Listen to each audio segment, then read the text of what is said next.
Біреудің ерке ұлы болыпты. Өзі жалқау екен.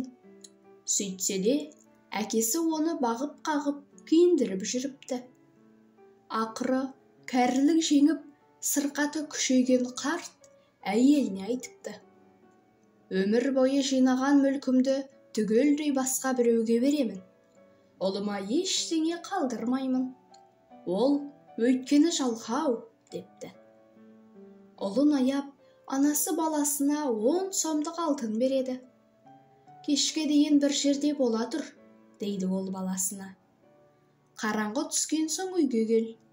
Содан соң мынаны еңбегіме алған едім», деп әкеңе бер. Баласы шешесінің айтқанын орындайды. Алтынды шал жанып жатқан пешке лақтырып жіберіп, «Бұл сенің еңбектеніп тапқан ақшаң емес», депті. Ұлы жымиып күліпті де, түк демей шығып кетіпті. Қолықтан ештеңе шықпайтынын білген анасы: «Біз әкеңді алдай алмайтын көрінеміз, балам.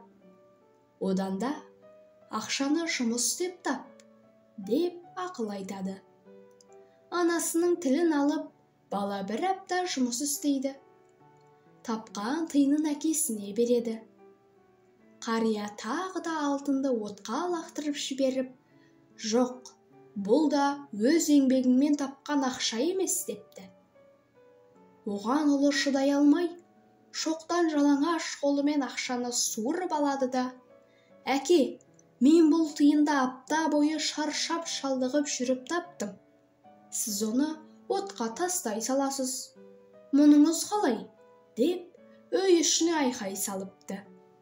Сонда әкесі тұрып шыдамдылықпен: «Бұл ақшаны шынында да өз еңбегіңмен тапқан екенсің. Сендім балам, көзім жетті», депті.